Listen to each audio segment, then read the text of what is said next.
నిత్య జయ నీరాజనం దివ్య శుభదీపార్చనం వైకుంఠమందున విష్ణు పర్యంకమై కైలాసగిరి నిలయు కంఠభూషణమై బ్రహ్మలోకమున పద్మభవు వదనమై అలరారు ప్రభునికి శ్రీ గురునికి చేరియొసగదము చిత్తరంజనమైన నిత్య జయ నీరాజనం దివ్య శుభదీపార్చనం ఆత్మజన రక్షకుడు కార్తికేయునికి ఆదిదేవుడు మా ఆదిశేషునికి నిత్య జయ నీరాజనం దివ్య శుభదీపార్చనం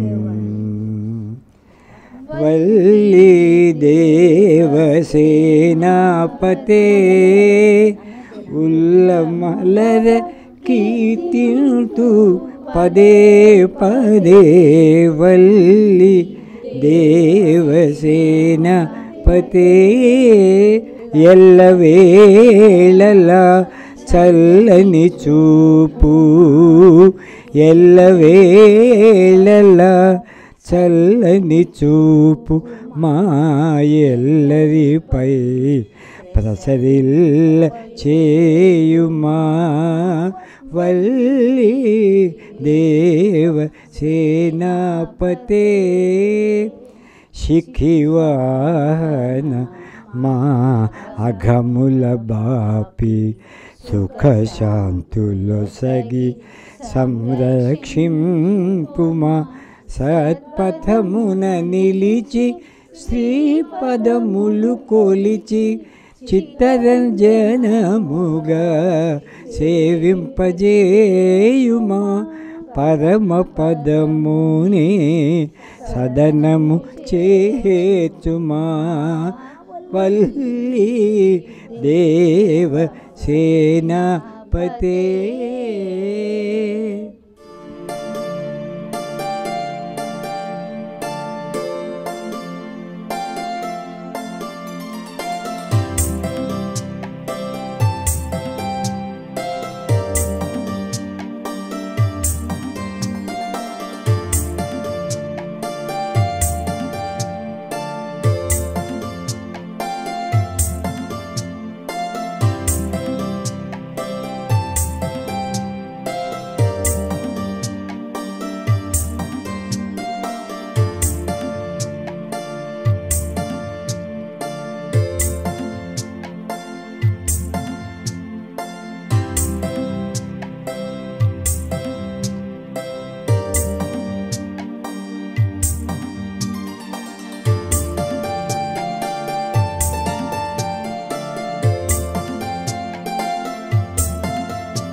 చిత్తరంజన్ స్వామి గారికి కంకణ ధారణ.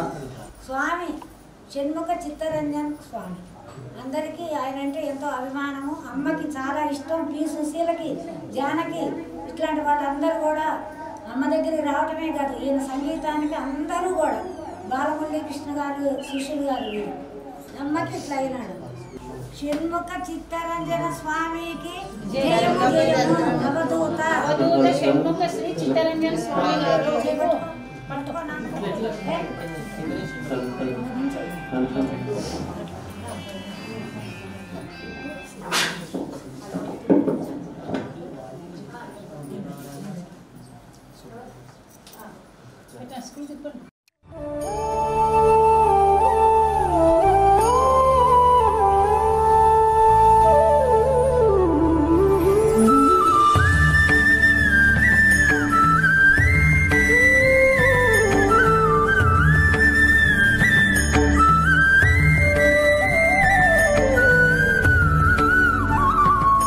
శ్రీ మాతృమూర్తి శ్రీ సద్గురు మన్నవ రాజరాజేశ్వరి మాత్రే నమః. ఓం శ్రీ వల్లి దేవసేన మాతృ సమేత శ్రీ పరమ సద్గురు శ్రీ సుబ్రహ్మణ్య స్వామినే నమః. అసలు స్వామి నాతో అసలు కార్తీక మాసం అంటే అంతా నాదే కదయ్యా, అందరూ మరి వేరే వేరే పూజలు చేస్తున్నారేమిటి నవ్వుతూ మాట్లాడారు ఒకసారి. అంటే సరే ఎవరి భావన వాళ్ళదండి అంటే వాళ్ళందరూ కూడా మళ్ళీ నేనేలే అని వేశారు ఆయన. ఎందుకు చెప్తున్నానంటే కార్తీక మాసం అంటే కార్తికేయుడు అంటే ఎవరు? ఆయనేగా, మాసం అంతా ఆయనదేగా. ఇది ఎవరు గ్రహించడం లేదోయ్ అని నాతో ఆయన అన్నారు. సరే ఏదైనా నాగుల చవితి నాడు మనకు స్వామికి గోక్షీరము ఆవు పాలు పోయడం అనేది చాలా ముఖ్యమైన విషయము. ఆవు పాలుతోటే ఆయనకి అభిషేకం చెయ్యాలి. అభిషేకం అనేది మామూలు విషయం కాదు. మామూలు విషయం కాదంటే ఏమిటంటే మనందరిలో లోపల ఉన్నది పరాశక్తి స్వరూపుడైన కుండల్ని స్వామి అనగా సుబ్రహ్మణ్య స్వామి, ఆయనకి చెందుతుంది.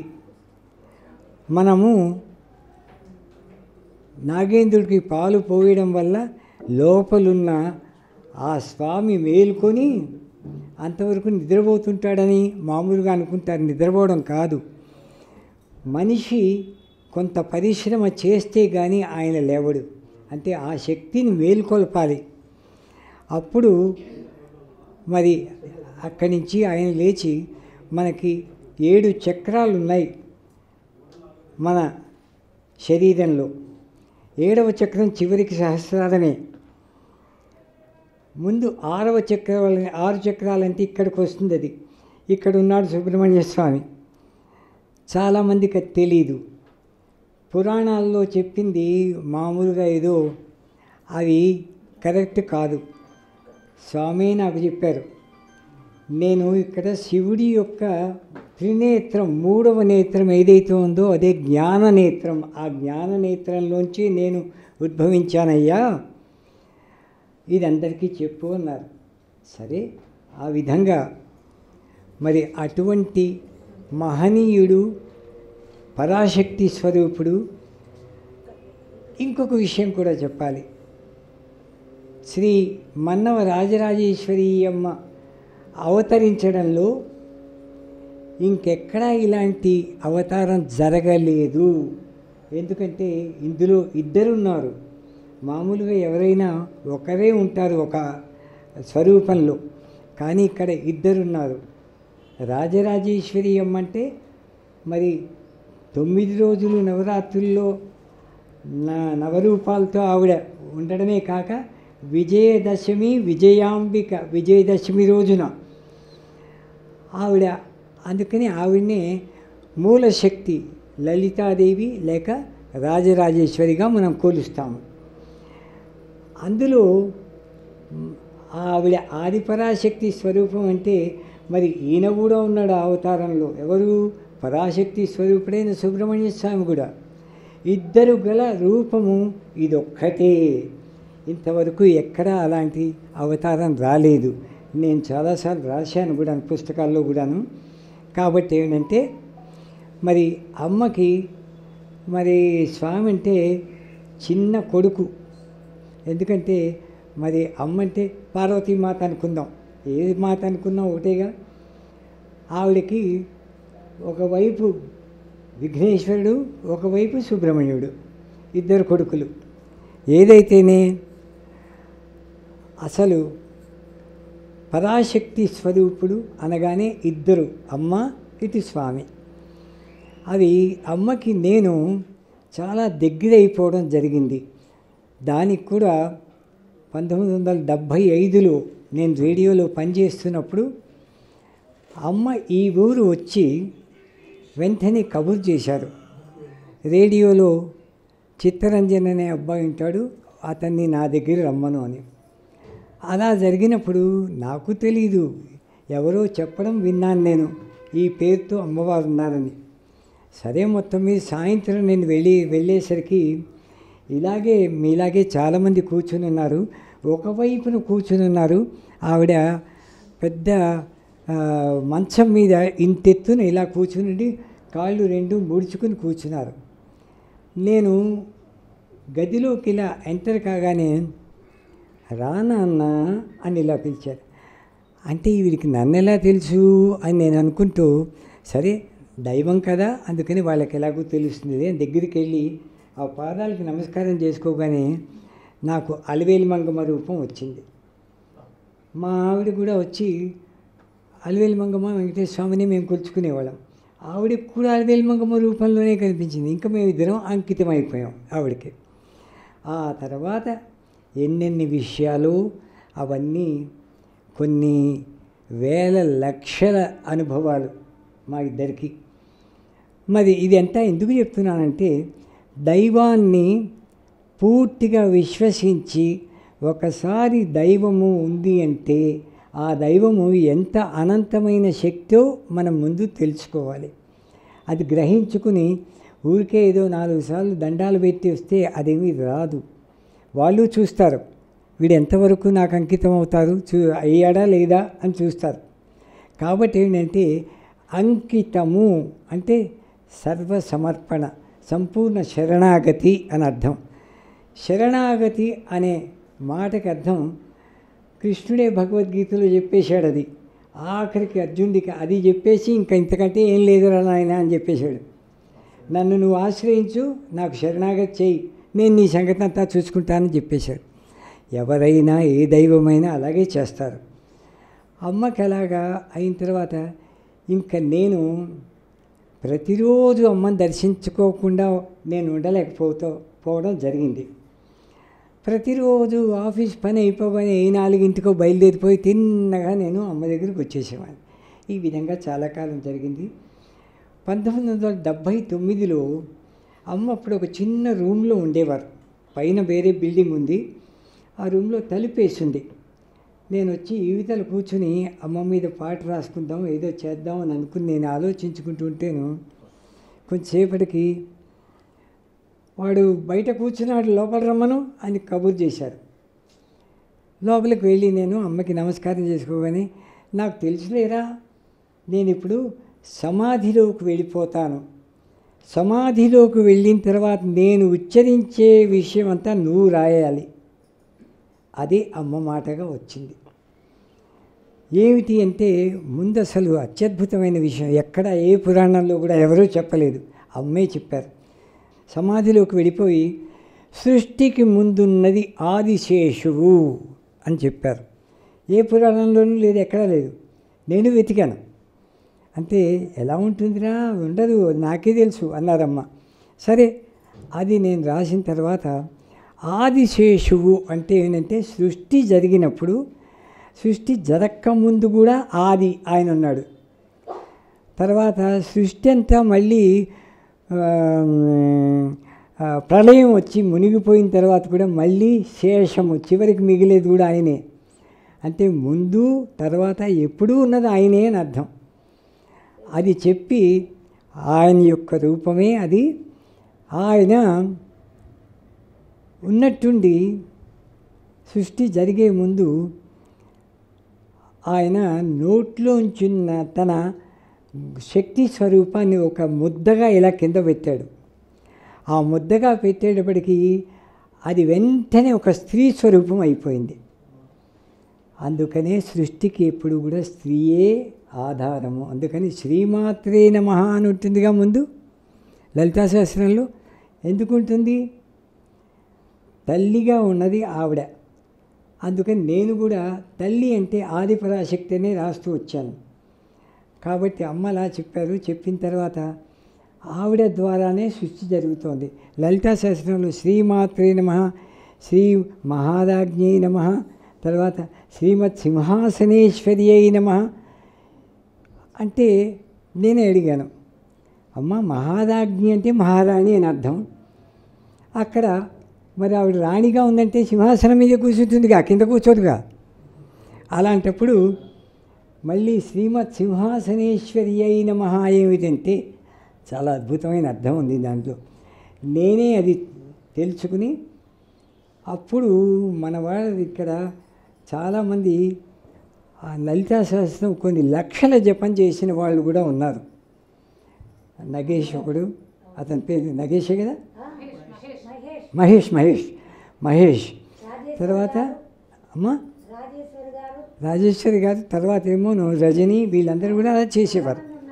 చేస్తే నేను వాళ్ళకి చెప్పాను, సరే తర్వాత వీళ్ళు ముందు ముఖ్యంగా అక్కడ నాకు తారసపడ్డారు. మీరు ఏమర్థం తెలిసి చదువుతున్నారంటే మాకేం తెలియదు అన్నారు. అప్పుడు నేను చెప్పాను, శ్రీమాత్రే నమః, మాత ఫస్ట్ ఉంటేనే సృష్టి జరుగుతుంది. ఆ మాత ఎవరైనా కావచ్చు. సృష్టిలో కూడా ఆడవాళ్లే కదా ముందు తల్లులు అయ్యేది, వాళ్ళే కదా కనేది. ఎంత అర్థం ఉందో చూడండి. ఆ తర్వాత నెక్స్ట్ శ్రీ మహారాజ్ఞే నమః అంటే మహారాణి, ఆవిడ మహారాణి ఎప్పుడు దీని మీద కూర్చుంటుంది, సింహాసనం మీద. చివరికి శ్రీమత్ సింహాసనేశ్వరి అయి నమః అంటే ఏంటంటే మరి దుర్గామాత మరి సింహం మీద కూర్చుంటుంది. సింహం అడవిలో ఉన్న జంతువులందరికీ రాజు. ఆ సింహం మీద ఎందుకు కూర్చుంది అంటే దుష్టులైన రాక్షసులు, చెడ్డవాళ్ళు వీళ్ళందరూ ఆవిడ మీద యుద్ధానికి వచ్చారు. ఈ నవరాత్రుల్లో అందరికీ ఆ కథలన్నీ తెలుసు. అలా యుద్ధానికి వస్తే ముందు ఆవిడ ఏం చేస్తుందంటేను ఈ సింహాన్ని వదులుతుంది, వాడిని మొత్తం చంపేసి ఆ రక్తం అంతా తాగేస్తుంది. సింహం ఎందుకు తాగుతుంది అంటే చేసేస్తే వాళ్ళలో ఉన్న చెడంతా తీసేసిన తర్వాత ఆ ఆత్మని అమ్మ సంహరించి ఇలా కొట్టి అక్కడి నుంచి ఆవిడ తనలో కలిపేసుకుంటుంది. దైవం ఎప్పుడైనా ఎవరినైనా సంహరించింది అంటే వాళ్ళకి ముక్తే ఉంటుంది, ముక్తే వస్తుంది తప్ప ఊరికే వదలదు. అది ఎంత గొప్ప విషయమో అమ్మవారిలో చూడండి. కాబట్టి అమ్మే ఇన్ని రూపాలుగా ఉండి మరి నవరాత్రుల్లో 9 రూపాలుగా ఉండి ఆవిడ ఎంతమందినో సంహరించింది. మరి దశమి రోజున ఆవిడ విజయాంబిక, విజయలక్ష్మి, విజయదుర్గ ఇలాంటి పేర్లతో ఆవిడింది. ఎందుకుంది అంటే విజయం సాధించింది. ఏమిటంటే చెడు లేకుండా ప్రపంచాన్నంతా ఆవిడ సంరక్షించింది. కాబట్టి సంరక్షించడం చేత ఇంకంతా కూడా మంచిగా ఉంది. అన్ని లోకాలు 14 లోకాలను కృష్ణుడు చెప్పాడు. ఎన్ని లోకాలున్నా అన్ని లోకాల్లోనూ ఆవిడ యొక్క పవరే ఆ లోకాలని నడిపిస్తోంది, అదే రక్షిస్తోంది. ఇంతటి మహనీయమైన శక్తి అమ్మది. మరి అమ్మలో ఉన్న మరి ఆది పరాశక్తి స్వరూపుడు ఎవరు? మళ్ళీ మనందరిలో ఉన్న కుండలిని శక్తి స్వరూపుడు మళ్ళీ సుబ్రహ్మణ్యుడే. ఇద్దరూ ఒకటే, అయితే 2 రూపాలుగా ఆ అవతారం వచ్చింది. అప్పుడు అమ్మ నాకు ఎన్నెన్నో విషయాలు చూపించి, చూడరా రాత్రిళ్ళు ఆవిడ నాకు కల్లో కనిపించి నీకు చెప్తున్నాను, మరి మామూలు విషయాలు కాదు, ఇది ఎవరికీ కూడా తెలియదు, ఇది నేనే నీకు అందిస్తున్నంటే నువ్వన్నీ తెలుసుకో, నువ్వన్నీ రాసుకో అనేసి. అదంటే ఎన్నెన్నో డైరీలు రాశాను నేను, నా అనుభవాలన్నీ. సరే ఇవన్నీ ఎందుకు చెప్పానంటే ఇవాళ నాగుల చవితి, ఈరోజు గోక్షీరంతో స్వామికి అభిషేకం చేశాము. అయితే అభిషేకం చేయడం చాలా గొప్ప విషయం. గోక్షీరం, ఆవు పాలు, గోవే అసలు సకల దేవతా స్వరూపిణి. ఆవిడలోంచి వచ్చిన క్షీరమే ఆయనకు కావాలి. అంటే ఏంటంటే ఆ క్షీరంతో స్వామికి అభిషేకం చేయడం వల్ల మనలో ఉన్న కుండలిని శక్తి జాగృతమవుతుంది. అంటే లోపల ఉన్న శక్తి కదులుతుంది. ప్రతి మనిషిలోనూ అది కదిలితే తప్ప అన్ని చక్రాల్లోనూ అది దాని శక్తి పైకి వచ్చి చివరికి మోక్షాన్ని కలగజేస్తుంది. ఇది మామూలుగా ఇది అందరికీ స్టోరీ తెలుసు. కానీ ఇక్కడ ఏమిటంటే స్వామి మరి అమ్మలో ఉండి నేను అమ్మ ఒకటే అని చెప్పడం. తర్వాత అమ్మ ఏం చేశారంటే 1990లో అంతవరకు అమ్మనే కొలుస్తూ వచ్చా. స్వామినేమోను మేము అలివేలి మంగమ్మ వెంకటేశ్వర స్వామిగా చూసేవాళ్ళం కాబట్టి అమ్మని అలివేలి మంగమ్మగాను స్వామిని వెంకటేశ్వర స్వామిగాను అనుకునేవాళ్ళం. అవన్నీ కాదు అని చెప్పి అమ్మ నాకు అసలైన విషయం నీకు చెప్తాను అని ఒకరోజు 1990 నేను ప్రతిరోజు వచ్చేవాడిని అమ్మ దగ్గరికి. ఇక్కడే అమ్మ ఇక్కడ కూర్చుని ఉన్నారు ఒక సోఫాలో. నేను ఇలా కాళ్ళు కొడుకుని ఇలా వచ్చా. 7 గంటలైంది. వచ్చేటప్పటికి ఆవిడ సీరియస్గా ఉన్నారు. ఏమిటి ఇలా ఉన్నారు అని అనుకునేటప్పటికీ, అమ్మ నేను నీ బిడ్డను కదా, ఏమైనా తప్పు చేస్తే ఈ చెంప ఆ చెంప వాయించి నన్ను నవ్వుతూ అనేటువంటి అది కాదురా అని చెప్పేసి అప్పుడు చెప్పారు. సుబ్రహ్మణ్యుడు నిన్నటి నుంచి నాకు చెప్తున్నాడు, వాడి గుండెల్లో నా ఒక్కడికే చోటు ఉండాలని చెప్పమ్మా అన్నారంటే, అంతకంటేనా నేనెంతటి వాడిని తల్లి అని చెప్పేటప్పటికి ఇక్కడ బంగారపు సుబ్రహ్మణ్య స్వామి దిద్దింది కదా, వెంటనే మొక్కేసుకోన్నారు. మొత్తం అర్పించేసుకున్నాడు. నువ్వేనా తల్లి తండ్రి గురువు దైవం అని నువ్వేనే. ఆ క్షణం నుంచి ఎలా తయారు చేశారంటే అది అసలు మామూలుగా మా ఆవిడ పద్మిని ఏమో చాలా గొప్ప కవయిత్రి, రచయిత్రి, సంస్కృతం తెలుగులో చాలా గొప్ప పాండిత్యం ఉంది. నేను పద్యాలు ఎప్పుడు రాయలేదు. ఈయన ఫస్ట్ నాకు కంద పద్యాలు ఇవ్వడం మొదలెట్టారు. ఏంటంటే కంద పద్యం రాయింది కవి కాదంటారా, అందుకని నీ కంద పద్యాలు ఇస్తున్నాను. అద్భుతం. 51 పద్యాలు ఇచ్చారు 3 ఏళ్ల వరకు. ఎన్ని వచ్చినా సరే అందులో కూడా ఎలాంటివి వచ్చిందంటే ఒక చోట ఎప్పుడు ఒక పద్యంలో అది మళ్ళీ అక్కడ ఉన్నది మన్నవమ్మే అనే మాట కూడా వచ్చేసింది. అది కూడా చెప్పేశాను. సరే ఇవన్నీ ఎందుకు చెప్తున్నానంటే నన్ను అలా తీర్చిదిద్ది ఒక 3 ఏళ్ల వరకు, అంటే 2003లో అమ్మ వెళ్ళిపోయారు. 2004 వరకు నాకు ఇలాగ బ్రహ్మాండంగా అవన్నీ ప్రసాదించి మొత్తం నేను నీకు అన్నీ ఇచ్చేస్తున్నాను, నా స్థితి అంతా నీకు వచ్చేసింది కూడా అన్నారు నాతోటి.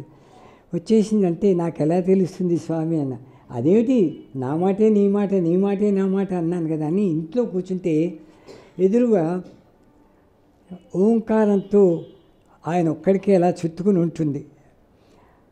పక్కన వల్లీ దేవసేన మాతలు ఉన్నారు. ఆ విగ్రహంలోంచి ఇంత పెద్ద వెలుగు నాలోకి వచ్చింది. నీకు తెలియాలి కదా నేను నీలో ఉన్నానని, అందుకని ఆ వెలుగు నాలో వచ్చి ఆవరించింది. ఇప్పుడు అర్థమైందా నీకు? నేనే నువ్వు, నువ్వే నేనే అయిపోయాం కదా. ఇప్పుడు నువ్వు అందరికీ చెప్పుకో అంటే నేను ఎవరికి చెప్పలేదు. కారణం ఏమిటంటే తెలుగు వాళ్ళల్లో నమ్మే విధానం లేదు. నేను ఈయన సంగీత విద్వాంసుడే ఇవాళ కొత్తగా మాట్లాడుతున్నాడు ఏమిటి అంటారు. అదే తమిళనాడు కానీ ఇంకో చోట ఎక్కడైనా కానీ వెంటనే తెలుసుకుని దగ్గరికి వచ్చేసి ఎలా వచ్చిందండి మీకు, ఏ రకంగా మీరు కృషి చేశారండి ఇవన్నీ అడుగుతారు. నేను ఎన్నో నెలలు నేను చెప్పకపోయేసరికి ఎందుకు చెప్పడం లేదు అని స్వామి నన్ను ప్రశ్నించారు. ఇదే కారణం అండి, తెలుగు వాళ్ళు ఎవరు నమ్మరు. అదే తమిళనాడు, మలయాళం, కేరళ, కర్ణాటక, ఇంకా హిందూస్థానీలో అదే నార్త్ ఇండియాలో ఎవరైనా సరే అందరూ నమ్ముతారు. వచ్చి మీకు ఎలా వచ్చింది అని తెలుసుకోవడానికి వస్తారు.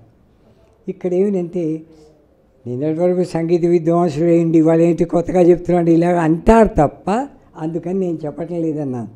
ఓహో అదా సంగతి అని ఉన్నట్టుండి నాకు నీకెందుకు నువ్వు నా మీద కీర్తనలు రాస్తున్నావు కదా, అదే శ్రీ స్కందరత్నావళి ఇది తయారు చేసింది.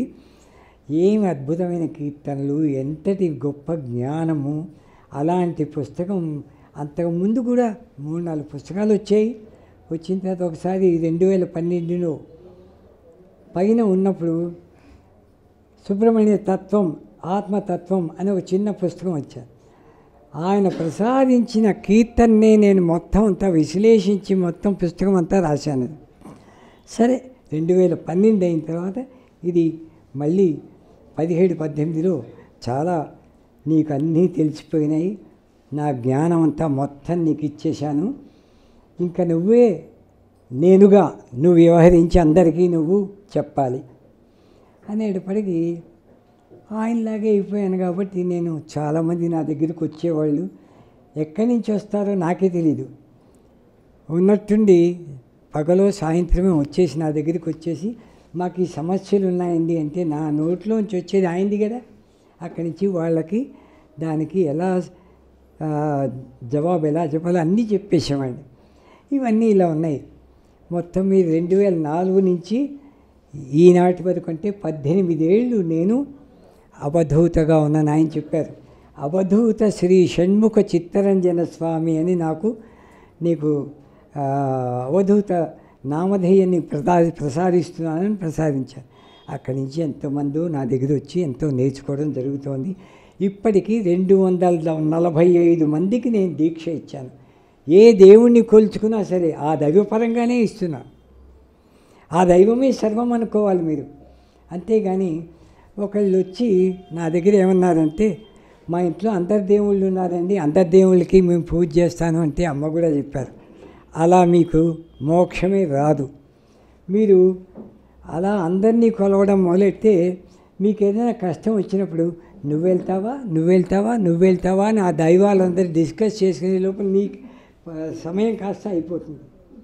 అందుకని ఒక్కళ్ళనే నమ్ముకోవాలి, ఒక్కళ్ళలోనే అందరి దైవాలు ఉన్నారని అనుకోవాలి.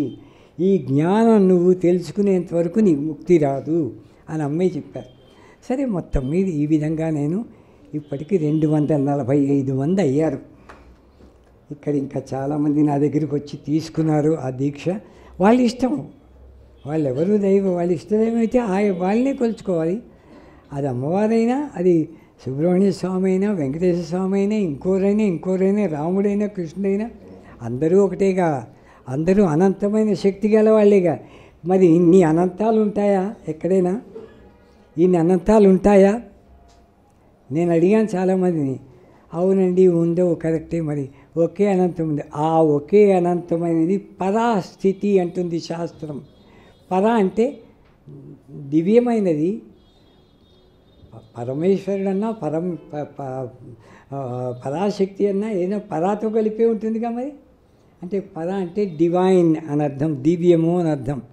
ఇది తెలుసుకుని అలా ఉండాలి తప్ప ఒకే రకంగా మీ మనస్సులో మీరు మీ ఇష్టదైవాన్ని తలుచుకోండి. కేవలం నాగేంద్రుడినే అక్కర్లేదు, అమ్మనే అక్కర్లేదు. మీ ఇష్టదైవం ఎవరైతే వాళ్ళనే తలుచుకోండి. తలుచుకుంటూ 5 నిమిషాలు మీరు వాళ్ళకి అంకితం అయిపోండి. అంటే మొత్తం ఆ స్వామి అయినా అమ్మైనా నువ్వే మా సర్వం, మీ ఈ రోజు నుంచి నువ్వే నాకు తల్లి, తండ్రి, గురువు, దైవం అన్నీ కూడా నువ్వే అనుకుని మీరు ఒకసారి నమస్కారం చేసుకుని ఆ నమస్కారం ఇక్కడ చేయండి. అందరూ అమ్మైనా నేనైనా అంతే, నావులైనా అందరం ఒకటే, అన్ని దైవాలు ఒకటే. నా స్వామిని చెప్పి వెంకటేశ్వర స్వామి అయినా ఏ దైవమైనా ఎవరైనా సరే, మరి రాముడు కృష్ణుడు అందరూ అనంతమైన వాళ్ళే కావా అంటే ఇన్ని అనంతాలు ఉండమని అందరికీ తెలుసుగా. ఇంగ్లీష్లో చెప్తూ వచ్చాను నేను, infinity is only one. Infinity అనేది చదువుకున్న వాళ్ళకి, చిన్న పిల్లలకి తెలుసు ఈ రోజుల్లో. ఇన్ఫినిటీ అనేది ఒకటే ఉంటుందిగా, 2 ఉండవుగా. అప్పుడు ఫైనిట్గా ఎలా కనిపిస్తున్నాం మనం? ఫైనిట్ అంటే పరిమితంగా ఇన్ని రూపాలు కనిపిస్తున్నాయి అంటే ఆ ఇన్ఫినిటీ ఇన్ని రూపాలుగా ఉంది, ఒకటే ఆన్సర్. ఇన్ని రూపాలుగా అదే ఉంది, అన్ని రూపాలు ధరించింది. అన్ని రూపాలు ధరించినప్పుడు మరి ప్రతిరూపము అనంతమైందే, ఏది కాదు. అందుకని నారాయణ శబ్దం ఒకటి ఉంది. నారాయణ అంటే వైష్ణవుల్లో లక్ష్మీనారాయణ అని లక్ష్మీదేవితో కలిపి కొలుస్తారు. ఇప్పుడు ఒక అద్భుతమైన విషయం చెప్తా. నా జీవితం కూడా ఎక్కడ అలా స్టార్ట్ అయిందో, రుక్మిణి అమ్మవారు ఉన్నప్పుడు అమ్మ నాకు ఒకసారి చెప్పేశారు, నీ జీవితం అంతా చాలా గొప్పది నాయన, 6 జన్మలు నువ్వంతా ఋషిగానే ఉన్నావు, ఆవిడ్ని సేవించుకున్నావు. రుక్మిణి ఎవరు? లక్ష్మీదేవిగా, లక్ష్మీదేవి అవతారమేగా. ఆవిడ దగ్గర ఉండేవంట. ఉంటే మరి అందుకని నువ్వు ఆవిడ చివరికి కృష్ణుడిని పెళ్లి చేసుకుని నేను వెళ్ళిపోతున్నాను రా, మీకేం కావాలి అని అందరిని అడిగాత. నేను శివయ్య అనే తెలుగు ఋషిగా ఉన్నంట. నేను శివయ్య అనే తెలుగు ఋషిగా ఉన్నంట ఆవిడ దగ్గర ఉంటే, ఆవిడ్ని ఏం కావాలరా నీకంటే, నేను అమ్మ నీ పాదాల్లో చేర్చుకోని అనాలి కదా. అలా అనకుండా నేను ఎంత అజ్ఞానంలో ఉన్నా సరే తల్లి నువ్వే నన్ను పిలిపించుకుని నీ పాదాల్లో చేర్చుకో అన్నంట. అందుకని 6 జన్మలు నేను ఋషిగా ఉంటే ఎక్కడో అడవుల్లో చేసుకున్నాను. అదేంటి దైవ తపస్సు. తర్వాత క్రితం జన్మ, ఈ జన్మ నాది సంసారంలో ఉన్న జన్మ. క్రితం జన్మ కూడా ఎక్కడో ఉత్తరాదిని ఎక్కడో ఉండి నేను అలా ఉంటే, మరి అమ్మ పిలిపించుకోమని చెప్పారుగా, పిలిపించుకోమన్నందుకు మన్నవమ్మ నన్ను పిలిపించుకున్నారు. రేడియోలో ఈ అబ్బాయి ఉంటాడు నా దగ్గర రమ్మను అని. అతను రామరాజు గారని, ఆయన మంచి అమ్మ భక్తుడు, జిల్లెలమూడి అమ్మగారి భక్తుడు కూడా. ఆయన వాళ్ళ ఇంట్లో ఉంటే నాకు కబూర్ చేశాడు. కబూర్ చేస్తే అక్కడ మన శమంతకమణి ఉంది అనౌన్సర్గా, తను రిసీవ్ చేసుకుని మన్నవమ్మ అని చెప్పడం వల్ల మణివర్మ అని చెప్పింది. నాకు మణివర్మ అంటే ఎవరో తెలీదు. సరే కానిలే, అవసరమైతే వాళ్ళే వస్తారు మన ఇంటికి అని చెప్పి నేను ఇంటికి వెళ్ళిపోయా. అప్పుడు నాకు ఒక 2 నెలల ముందే నాకు చాలా కష్టపడి రేడియోలో నేను 11 గంటల సేపు పనిచేసేవాడిని. ఎవడు నాకు ₹1 ఎక్కువ కూడా ఇవ్వడు. కానీ సంగీతం పట్ల నా పూర్వులు అందరూ కూడా చాలా గొప్ప ఘనులు వాళ్ళు. అలా నేను చేయాలని తపంతో నేను చేసేసరికి నాకు తెలియకుండానే నాకు ఉన్నట్టుండి ఈ షుగర్ కంప్లైంట్ వచ్చింది. మా ఇంట్లో ఎవరికి లేదులే రాదులే అనుకున్నాను నేను. కానీ స్ట్రెస్ వల్ల వస్తుందిట. ఆ స్ట్రెస్ వల్ల వచ్చిందనమాట. సరే మా తమ్ముడు అప్పటికే డాక్టరు, వాడు చెప్పాడు, అన్నయ్య ఏం పర్వాలేదు, నువ్వు ఎన్నో ఆయుర్వేదం పసర్లు బిసర్లు ఇవన్నీ ఇచ్చారు, దాంతో తగ్గలేదు, కాళ్ళు వాపులు వచ్చేసాయి. ఆ తర్వాత ఏంటంటే హోమియో కూడా ఇచ్చారు, దాంతో కూడా తగ్గలేదు. తగ్గపోయేసరికి మా తమ్ముడు అన్నాడు, ఇలా కుదరదు, ఇంజక్షన్ తీసేసుకో అంటే, ఆ రోజు నుంచి ఇప్పటిదాకా 47 ఏళ్ళు నేను షుగర్తో ఇంజక్షన్ తోటి ఉన్నాను.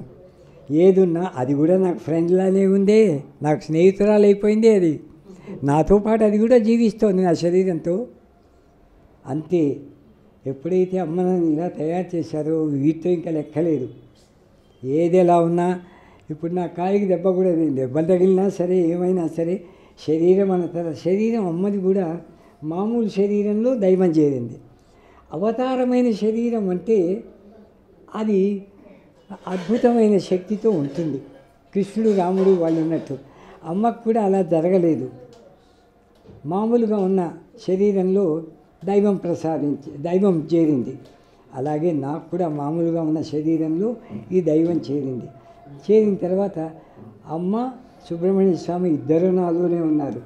కాబట్టి ఏంటంటే సుబ్రహ్మణ్య స్వామి అనగానే సర్వశక్తి సమన్వితుడు. అమ్మ కూడా అంతే, ఇద్దరు ఒకటే 2 రూపాలు ఆ రూపంలో ఉన్నాయి. సరే ఇవన్నీ చెప్పేసి ఎప్పుడైతే అమ్మ నాకు ఇవన్నీ చెప్పి, ఒరేయ్ నువ్వే అన్నీ చూసుకుంటావు, నేను వెళ్ళిపోయిన తర్వాత అని కూడా అమ్మ చెప్పేశారు. అది కూడా ఇక్కడ అందరికీ చెప్పేస్తా. అమ్మ ఉన్నంత వరకు ఆవిడ పేరునే నడుస్తుంది ఈ ఆశ్రమం.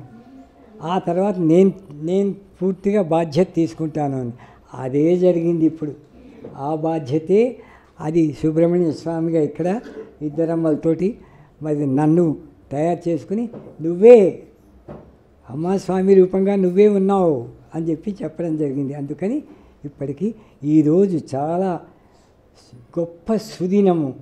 మీరందరూ కూడా ఒక 5 నిమిషాలు మీ ఇష్టదైవాలనే తలుచుకోండి, 10 మందిని కాదు. 10 మందిని తలుచుకుంటే ముక్తి రాదు.